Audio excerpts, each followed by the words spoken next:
Today is day 6, that means episode 6। और आज हम इस एपिसोड में टॉपिक 43 से टॉपिक 50 तक देखेंगे। So now let's start topic 43, transformer. Transformer में जो सबसे इंपॉर्टेंट चीज़ है वो ये चीज़ है कि ट्रांसफार्मर जो है वो AC टू AC ही कन्वर्ट करता है।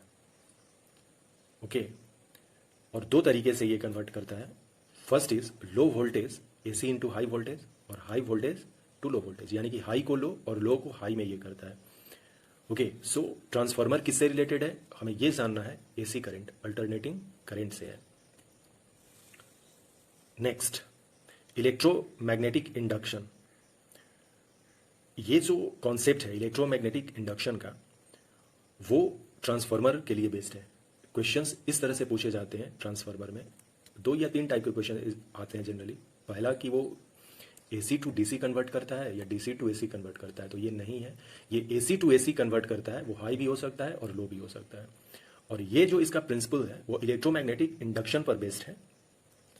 और हमने देखा कि अल्टरनेटिंग करंट को ही केवल यूज करता है। तो 3 क्वेश्चंस हो गए। ट्रांसफार्मर है, AC करंट से रिलेटेड है और ये इलेक्ट्रोमैग्नेटिक इंडक्शन प्रिंसिपल पर काम करता है और ये AC टू AC ही कन्वर्ट करता है। वो या तो लो से हाई होगा या हाई से लो होगा।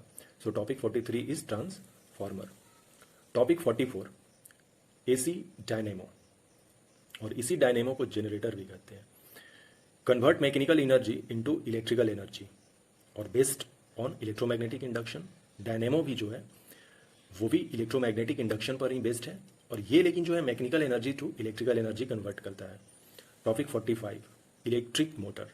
इलेक्ट्रिक मोटर जो है convert electrical energy into mechanical energy. That means dynamo का जस्ट अपोजिट है इलेक्ट्रिक मोटर। AC डायनेमो जो है, अल्टरनेटिंग करंट डायनेमो जो है वो मैकेनिकल टू इलेक्ट्रिकल कन्वर्ट करता है, लेकिन जस्ट इसके अपोजिट इलेक्ट्रिक मोटर है। तो अभी तक हम लोगों ने ये जो 3 टॉपिक्स देखे 43, 44 एंड 45। 43 में हम लोगों ने क्या देखा, ट्रांसफार्मर AC पर डिपेंड है। टॉपिक 44 हमने AC जनरेटर या AC डायनेमो जिसको कहते हैं वो है, और इलेक्ट्रिक मोटर। इन तीनों को कर लीजिए, एक ना एक क्वेश्चन इससे आने के चांसेस काफ़ी रहते हैं। नेक्स्ट टॉपिक 46 देखते हैं, राष्ट्रीय डेयरी अनुसंधान संस्थान NDRI, national dairy research institutes.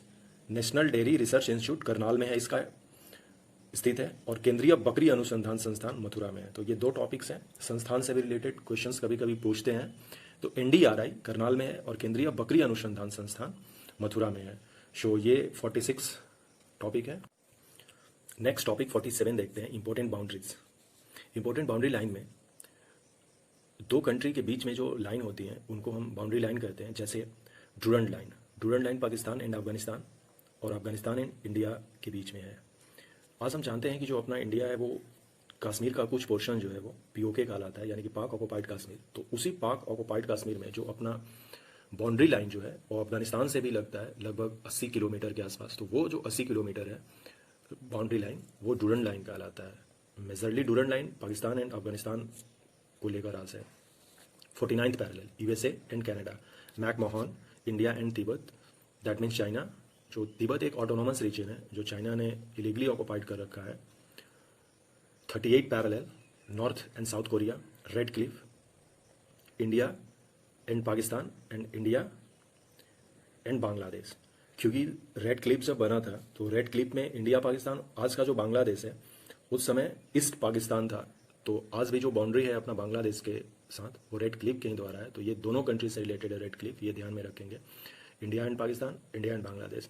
मेजिनोट, Maginot line France and Germany से है। तो ये अपना इंपॉर्टेंट्स बाउंड्री लाइंस रहे टॉपिक 47, जिसमें Durand, 49 parallel, McMahon, 38 parallel, red cliff, Maginot line हमने देखा।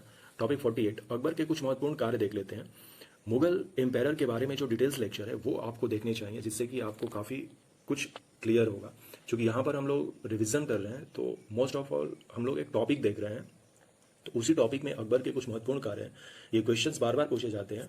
1562 में हम जानते हैं कि 1556 में जो सेकेंड बैटल ऑफ पानीपत हुआ था उसमें अकबर जीता था। जिस समय वो शासक बना था वो 14 साल का था, लेकिन जैसे ही 60 के बाद 18 और 20 साल का जब होता है तो वो मेजर जो डिसीजन है वो खुद से लेना स्टार्ट कर देता है। तो अकबर के जो मेजर वर्क हैं वो 1560 के बाद से दिखते हैं। तो वही है, हम लोग देखते हैं दास प्रथा का अंत जो है उसने 1562 में किया। तीर्थ यात्रा कर समाप्त 1563 किया, 63। जजिया कर समाप्त 1564 में किया। तीर्थ यात्रा और जजिया ये दोनों अलग अलग है। जजिया का मतलब ये हुआ कि ये नन मुस्लिम पर लगाए जाते थे, और तीर्थ यात्रा जो है ये सब पर लगाया जाता था, जो भी तीर्थ करता था वो हिंदू हो या मुस्लिम हो। Fatehpur Sikri established and capital transform from Agra to Sikri 1571। 1571 में हम लोग जानते हैं कि सिकरी में अपना कैपिटल ट्रांसफ़र किया था अकबर, पहले आगरा हुआ करता था, और 1575 में इबादत खाना का उसने इस्टेब्लिश किया। इबादत खाना एक काफ़ी इंपॉर्टेंट थिंग है। ये भी क्वेश्चन पूछ लिए जाते हैं कि इबादत खाना का मकसद क्या था, क्यों अकबर ने इसको इस्टेब्लिश किया। तो इबादत खाना वो जगह थी जहाँ पे डिफरेंट धर्म के लोग आते थे और अपनी बातें रखते थे, और अकबर उसको सुनता था। दैट मीन्स ये रिलीजन से रिलेटेड जो भी बातें होती थी वो यहाँ पर होती थी। तो इबादत खाना किसके लिए था? डिफरेंट टाइप्स ऑफ रिलीजियन जो उसके मेजर थे उनकी गैदरिंग थी एक तरह से इबादत खाना।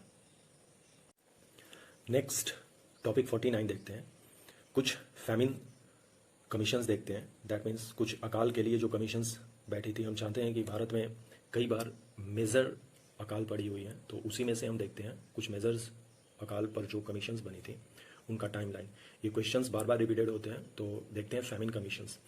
1880 में फर्स्ट फैमिन कमीशंस बैठता है रिचर्ड एस्ट्रेसे के चेयरमैनशिप में, और ये भी आपको जानना है कि 1880 में लिटन था गवर्नर जनरल। सो लिटन 1876 से 80 तक गवर्नर जनरल था। 1897 में जेम्स लॉयल, ये वही लॉयल है जो कि पाकिस्तान का लॉयलपुर इसी के नाम पर पड़ा है जहाँ पर कि भगत सिंह का जन्म हुआ था लॉयलपुर में। 1897 में जेम्स लॉयल के प्रेसिडेंटशिप में या चेयरमैनशिप में बनता है। उस समय एलिगन था गवर्नर जनरल। 1894 से 99। 1900 में मैक एंथोनियो डोनेल कमेटी बैठती है या कमीशन बैठता है, जिस समय करजन था। करजन का जो पीरियड है 1899 से 1905 तक था। फिर 1943-44 में जबकि बंगाल ग्रेट फेमाइन आया था, उस समय जॉन वुडहुड कमीशन बैठता है। उस समय वेबल था। वेबल का जो टाइम पीरियड है 1943 से 47 था, और वेबल के बाद ही जो है वेबल के बाद माउंटबेटन आया हुआ था। तो ये अपने मेजर जो एटलीस्ट 4 कमीशंस हुई, Strachey commission, Lyall commission, Donald commission and Woodhead commission. तो ये 4 कमीशन और डेट इसका याद रखना है, ये क्रोनोलॉजिकल ऑर्डर में है। 1880 Strachey, 1897 Lyall, 1900 Donnell, 43-44 Woodhead. So this are major commissions of famine. Topic 50 देखते हैं शिवाजी के बारे में। और भी मराठा एम्पायर के बारे में डिटेल्स में वीडियोस आप देख सकते हैं, लेकिन यहाँ पे हम मेनली रिवीजन कर लेते हैं शिवाजी के बारे में। इनका जन्म जो था 1627 में हुआ था। इनकी मृत्यु जो है 1680 में हुई थी। जन्म जो था सिवनेरी फोर्ट में हुआ था। इनके पिताजी का नाम शाहजी भोंसले और माता जीजाबाई। बार बार पूछा जाता है, समर्थ रामदास के बारे में क्वेश्चंस पूछ लिया जाता है। शिवाजी के जो धार्मिक गुरु थे, रिलीजियंस टीचर, वो समर्थ रामदास थे। 1674 जो है काफ़ी इंपॉर्टेंट ईयर है शिवाजी के लिए। शिवाजी ने इसी साल यहीं से कॉन्सेप्ट आया था छत्रपति शिवाजी। छत्रपति शिवाजी की जो टाइटल है शिवाजी ने 1674 में ग्रहण किया था, और यहाँ पर इन्होंने एक और टाइटल हैंदव धर्म उद्धारक टाइटल भी इन्होंने ग्रहण किया था, और इन्होंने अपनी राजधानी रायगढ़ में ये बनाई थी। उनकी कैपिटल रायगढ़ थी, और उसी कैपिटल रायगढ़ में ही ये चीज़ें हुई थी। 1674 में इन्हें छत्रपति शिवाजी का टाइटल भी दिया गया, और हैंदव धर्म उद्धारक का इन्होंने टाइटल एज्यूम किया, ग्रहण किया था। तो शिवाजी के बारे में ये कुछ इन्फॉर्मेशन थी। So thanks for this video. आप मैक्सिमम आउटपुट यहाँ से लीजिए और अपना रिवीजन कीजिए। एग्जामिनेशन का डेट ऑलरेडी आ चुका है, वो एसआई का मेंस का हो, ईएसआई का हो, या जो फॉरेस्ट रेंजर का एग्जामिनेशन है उसका भी आ गया है। सो आप अपने प्रिपरेशन को एकदम फास्ट मोड में रख दीजिए और एकदम अटैकिंग मोड में आ जाइए। इस बार एग्जामिनेशन किसी भी हाल में आपको क्लियर करना ही है। So thanks for next video. और यदि वीडियो आपको अच्छी लगती हो तो आप इसको सब्सक्राइब कीजिए और लर्निंग एंजॉय कीजिए। थैंक्स।